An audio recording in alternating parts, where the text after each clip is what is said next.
You've seen this before, right? I mean, either from the floor as the person being graduated or as a spectator. Maybe as a parent, you sat in the position that maybe you're in right now, searching the sea of black caps on the floor. And from your perch in the stadium above, what you hope to do is catch a glimpse of your graduate, your son, your daughter, your grandchild, your niece or nephew who has worked so hard to achieve this milestone. For a few of us, maybe for many of us, this happens multiple times. After I graduated from high school, my parents and my wife Susan sat up there, and I sat down there, waiting to receive my bachelor's degree, and then a master's, and then a doctorate. And they never said this out loud, but I know they were thinking something like, I'm not coming to any more of these. I just can't do it anymore. There's a reason they call a doctorate a terminal degree. This is it. Count me out. I told Susan one time I loved school, and a few years ago I told her I was thinking about going back to school, and surprisingly she said, absolutely, you can definitely go back. I was totally shocked. I said, really? She said, you bet. You're just going to need a new wife, that's all. Even a powerful slogan like, if it's important to you, it's important to me, has its limits. So, like you, I've been to several of these things, and while the focus of every spectator is their graduate and the focus of every graduate is their degree, there is something standing between all of that, me. Well, not me specifically, but the podium that I'm standing at right now and the person in the position that I'm standing in for right now, where a distinguished man or woman stands here in front of an anxious crowd and is charged with giving the charge, right? And let's be honest, because we can do that here, it's one of the things I love about our church. Some of these speeches are awful, like disastrous awful. Maybe it's a person who has credentials and they're revered in their field, a field that is not remotely related to talking. But here they are talking to you, rambling, not engaging, the plane just circling the runway but never seems to land, until some graduates who are so close to being finished finally think to themselves, this degree's just not worth it anymore. But then there are other commencement speeches. And they cause the audience to lean in and to sit up. Their expression of this kind of speaker, their inflection, they just draw you in and you find yourself fully engaged. They know how to tell a story. The speech is well planned and it moves deliberately and it has a rhythm to it so that you laugh and then you reflect and then finally you look ahead to the future. See, regardless of the skill of the speaker, every graduation speech is trying to say the same thing, trying to do the same thing. It seeks to point our eyes toward the horizon, toward a future unlike where we've been. And they'll say something like this: for the last 4 years, your life has been planned and sketched and scheduled. It was predictable. You knew which classes to take. You knew what time to be there. You knew what you were supposed to read and what you had to study in order to succeed. But now you're here. And things are going to change. Because out there is a world of possibility. Out there is your future. Out there, your dreams are waiting to happen. And then they finish with some version of this. They'll say, now go, achieve, accomplish, invent, and make the world a better place. And with those words, we move. We move the tassel. We turn the ring. We frame our degree. And we send you out there. Out into the unknown. Out there, there's no curriculum. Out where there's no formula, no roadmap, no one telling you exactly what to do and when to do it. It's unknown to you, but it is not unknown to God. We'll get to that. In many ways, this pandemic has felt like 4 years of school. It certainly felt like it's lasted for years, hasn't it? And what I mean by it's felt like 4 years of school is that it's mostly been prescribed for us. At least in some ways, whether we liked it or not, we were told to stay in your house, to Zoom to work, to homeschool the kids. But now things are turning. And like any graduate, we have to move towards the horizon and away from where we've been. We have to begin to think beyond things just like putting distance between us or how we cover our face or how we disinfect everything around us. Because as useful as some of those tools may be and still are, here's the thing. All of those are just about survival. The whole world, including you and me, we've spent the last few months trying to just not get sick, to just not get people around us sick. We've been trying to not go broke and not lose our jobs and not lose our minds while we all stayed home together. In other words, our mindset was strictly set on survival. When you're in the middle of a crisis, you're just trying to survive. And that's good. It's necessary. But here's the thing. Basic survival is not the life God has for you. God didn't create you for survival. He created you for significance. And the only way we live a life of significance is we have to move toward the horizon. That's what this series is about. Begins today, and we're going to show you 4 key components that will help get you there. Today's the first one. We call it learning to dream again. Achieving the future that God has for you will require us to dream of something bigger than where we are right now. Frankly, just to be honest with you, I think we've kind of lost the art of dreaming. And it makes sense. I've spent almost 3 months trying to not run out of chicken. That's not exactly living the dream. We need to reboot our minds so that we can dream again. And the Bible is filled with people who knew that God wanted them to dream of a new and better day. People, for example, like Jacob. Jacob, the grandson of Abraham, in Genesis 32, which you should read for yourself, Jacob finds himself in one of the most stress-filled moments of his whole life. He's face to face with a world that is spinning out of his control. Can you relate to that? And he's terrified. There's trouble on the horizon for him. He knows it. It's brewing. And on the night before it all comes to a head, Jacob is alone in the desert, and he wants to break free from this pattern that he's had in his life. And what happens in that chapter is one of the oddest stories in the Bible. Jacob wrestles with God all night long. Now, I'm not exactly sure what wrestling with God looks like, but I'm pretty sure I can't win. And yet, this is the odd part. When it comes time for the match to be over and God commands Jacob to let him go, you know what Jacob says? No. He says, I will not let you go unless you bless me. Now, I don't know about you, but I'm not in the habit of telling God no, and yet, Jacob's prayer was a plea not for survival, it was a prayer of significance. The blessing of God comes with a promise of a new day and a better outcome and a re-envisioned future. God did bless Jacob that night, and his life was so radically transformed that he got a new name. Do you know what it was? Israel.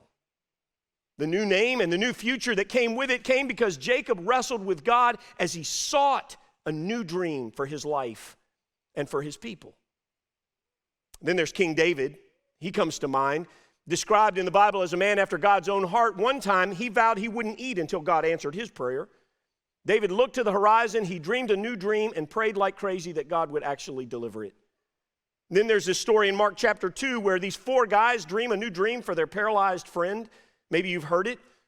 They were so committed to seeing this dream become reality that they actually cut a hole in somebody's roof where Jesus was preaching inside, and they lowered their friend on a mat through the roof just to be sure Jesus saw him. Their friend got healed, by the way. Jesus himself dreamed a new dream that the kingdom of God would exist on earth as it is in heaven. There are dozens of examples in the Bible of people who in some way dreamed a new dream for themselves or their community or humanity or the world around them. Did God always give them what they wanted? Of course not. But God does invites you and me into the process of creating a new world together. And in order to get there, we have to allow ourselves, give ourselves permission to dream a new dream for it. This is not only allowed by God, it is encouraged in the pages of the Bible. Philippians 4, the Apostle Paul says, in every situation, by prayer and petition, with thanksgiving, what? Present your requests to God. Who says we shouldn't pray for what we want? Ultimately, I'll tell you what I want. I want to grow so that I'm at a place where whatever I want is exactly what God wants, but that's not always the case now. Until then, this and other texts give me permission to dream big. In Mark Batterson's book, The Circle Maker, which I recommend to you if you haven't read, he says this: God isn't offended by your biggest dreams or boldest prayers. He's offended by anything less. If your prayers aren't impossible for you, they're insulting to God. And if you think about it, this makes a lot of sense. Now, why do I need to pray and ask God for something small and within my own reach? Who needs God's help to accomplish something they've done 1,000 times without him already? But ask God to let you walk on water. Ask God to drop food from heaven for you and people around you. Ask God for protection from a den of hungry lions, and now you've got God's attention. Dreaming big is not just allowed, it's not just biblical, it is also distinctly human. Dreaming big is something only humans do. No offense, for example, to all you canine lovers, but do you really think your dog has big dreams of a big future? I mean, come on. Your dog's biggest dream is a bone in a bed. Your cat's fantasy is a feast of tuna and a week by herself. I know she'll never say that to you, but that's what she wants. But God created you to dream big. When we deny ourselves the privilege of dreaming big, we deny ourselves the image that God created in us, his image. Because big dreams didn't start with you. They started with God. I'm going to tell you something not everybody knows. God dreamed of the world before he created it. God dreamed of the future before the ticking clock of time began. God dreamed of you, not just mankind or humanity or civilization or Adam and Eve, but you. Before he made you, before the biological processes of cell division and tissue formation, before you were a twinkle in your parents' eye, God dreamed of you. He told Jeremiah these words. He said, "Before I formed you in the womb, I knew you. Before you were born, I set you apart. I appointed you as a prophet to the nations." That's what he told Jeremiah. But for you, there's a different word here. Maybe not a prophet to the nations, but I promise you there is something that goes in this blank. The word "knew" here, before I formed you in the womb, I knew you. That word "knew" can also be translated as chose. Before I formed you in the womb, I chose you. I have a friend who was adopted. And he once told me that when he was a kid, he would say to the other kids, "Your parents had no choice but to take you. My parents chose me." You and I can say that. You were God's big dream. So the next time you dream up something big, remember that big dreaming was God's idea in the first place. And the ability to dream big came from him inside of you. And the specific big dream that you have might be one he planted in your heart. Dreaming big about a future that doesn't exist is the very first step in moving towards the horizon. But if you want the dream to not just remain a dream, your dream has to become a prayer. I want to prove it to you. It's in a story. It goes like this. As Jesus and his disciples, together with a large crowd, were leaving the city, a blind man, a guy named Bartimaeus, was sitting by the roadside begging. And when he heard that it was Jesus of Nazareth, he began to shout, "Jesus, Son of David, have mercy on me." Many rebuked him and told him to be quiet, but he shouted all the more, "Son of David, have mercy on me." Now here's this guy who is blind. His limitation is obvious. The one thing he needs seems to be pretty clear. And he begs because in that society, in that day, there's no other way to eat if you're blind than to depend on the spare change of other people. People who have no sight do have a refined sense of hearing, though. So as this large crowd approaches, if it was you and me and a big crowd of people approached, we might hear one voice of a massive mob. But this guy, Bartimaeus, he picks out the single voices of 1,000 individuals. And many of them are talking about Jesus by name. So this guy knows exactly, Bartimaeus knows exactly whose entourage this is. And while he cannot see them, he knows that Jesus himself is passing by. So he cries out to him, "Jesus, have mercy on me." He yells it so loudly, I imagine about half the conversations in the crowd stop. But he keeps going, "Jesus, descendant of King David, have mercy on me." And now the crowd is annoyed. And they're all looking at him. I mean, it's one thing to have the small inconvenience of a beggar sitting there in the median, making you feel guilty about the fortune in your pocket while you drive by. It's another to have them walk up to the window of your car in front of a line of traffic and personally ask you for money. So you know what the crowd says to Bartimaeus? "Shut up." I know that's not a nice word. I know in some families that's a bad word, but when the Bible says the word rebuke, this is not a nice word. Be quiet, they say to him. Mind your place in society. We'll give you a little money. You just leave us and Jesus alone. But this guy, Bartimaeus, against the will of a crowd he couldn't see and in the face of a community he needed, he got louder. He shouted more. It was almost as if this guy was saying, I am not going to stop crying out towards Jesus until he answers me. Because Bartimaeus dreamed of something more than money in his pocket. He dreamed of something bigger than just another meal. He dreamed of a horizon he could only see with his mind, but one he desperately wanted to see with his eyes. So Bartimaeus shouts towards Jesus, and Jesus stopped. And he said to his disciples, call him. And so they called to the blind man, cheer up, on your feet, Jesus is calling you. Throwing his cloak aside, Bartimaeus jumped to his feet and came to Jesus. What do you want me to do for you? Jesus asked. What do you want me to do for you? Doesn't this strike you as just a little bit funny? A little odd? That Jesus calls to this guy, and some people help him up, and they guide him towards Jesus, just like you would do with anyone who couldn't see, and maybe they walk beside him, whispering some navigation in his ear. Okay, Jesus is 6 feet in front of you and slightly to your left. The guy does his best to look towards Jesus, and Jesus doesn't do the normal Jesus thing. I mean, we hear lots of stories about this, right? Jesus, you expect him to do some Jesus things, but he doesn't. He doesn't heal the guy. He doesn't put mud in his eyes, which is something he does somewhere else. He doesn't teach a lesson to the crowd. He doesn't say, because of your faith, you're healed. He doesn't talk to the Pharisees. Instead, Jesus asks, if we're honest, and we can do that, God's God, he can take it. If we're honest, Jesus asks what you and I might consider to be a dumb question. What do you want me to do for you? What do you want me to do for you? Remember now, the guy's totally blind, and it seems obvious what he wants. And I wonder if somebody like Peter who talks a lot before he thinks, I wonder if somebody like Peter leaned in and whispered in Jesus' ear, Master, he's blind. I don't know if you noticed. What do you want me to do for you? Are you kidding? I mean, surely Jesus knew the guy's dream, right? It's just one dream. The guy wants to see. Or maybe not. Maybe that's only what we think. Maybe the guy forgot to dream. Maybe he didn't know how to dream anymore. And let's be honest. This is something we can relate to. I can relate to anyway. Our lives have been jacked up for so long, we're trying to figure out what normal is right now. I mean, add riots and injustice and political turmoil and economic meltdown to 3 months of homeschooling and toilet paper hoarding and masks and social distance, and it's just a little hard to sort out a big dream. Big dream? I just want one thing. Could my kids please go back to school?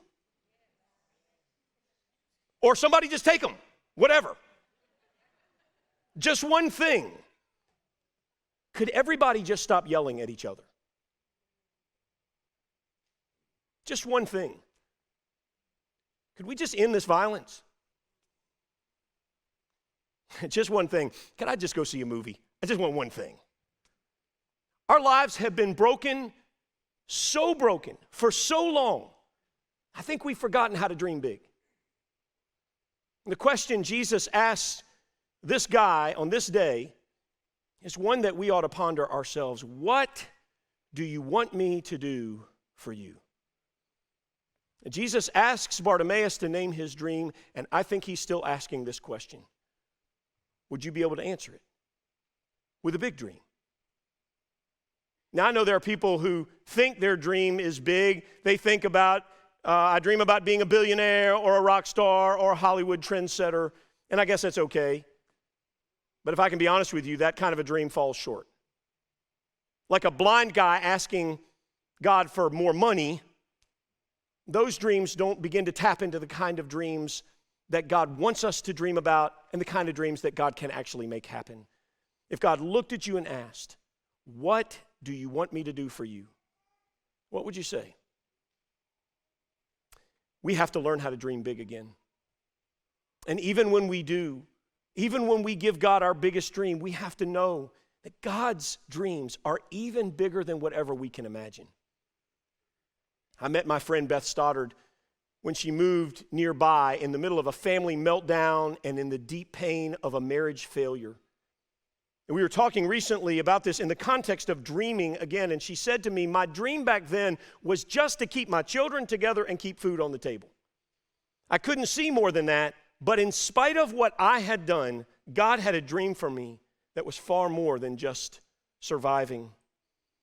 My friend, Pastor Jeremy Ford, who was incarcerated for more than 12 years, said to me, after a decade in prison, Jeremy said, after a decade in prison, he said, on my last day, when I stood at the gate, waiting to get out, the biggest dream I had in that moment was just freedom from bars and barbed wire. But God's dream was so much bigger. My dream of freedom was already more than I deserved, but what I got was infinitely bigger than that. You and I have all lost something. We've all lost something. From our safety, to our financial security, to our health, to the framework of our political structures. We've lost something in that we've moved past our naivete and innocence and seen the ugliness of humanity's prejudices. It seems like everywhere we look, things are falling apart. But while our tendency is to dream small and to hole up and to just survive, God has a bigger dream. It's a bigger dream of significance for you and me. See, it is precisely in a moment like this that a guy like Bartimaeus shouts a new dream towards God, and God did let him see the horizon. It's in a moment like this, right here, when Jacob wrestles with God for a new beginning, and God took an entire nation to an historic place because of it. It's in a moment just like this, when Jesus shouted from a cross he was nailed to, a cry towards heaven for a new dream. One where you and I can have access to the power of God to literally change the course of human history. There's no better time than this moment to dream of a new day. One beyond our brokenness and past our failures and above the noise and outside of everybody's definition of normal. Our dreams can overcome, really, we can overcome the political division, and our dreams can break down the racial divide, and our dreams can take us to a new horizon. So I'm asking you, come with me. Let's dream again, church. Let's dream again, and I'm asking you, are you ready? Are you ready to put this pandemic craziness behind us? Let's dream again. Are you ready to put this division in our rearview mirror? Let's dream big again. Are you ready for a world without hatred and without prejudice and without us versus them thinking? Let's dream a God-sized dream again, a dream of significance. Are you ready for God to do something that people say is impossible? Are you ready? Are you ready? Are you ready?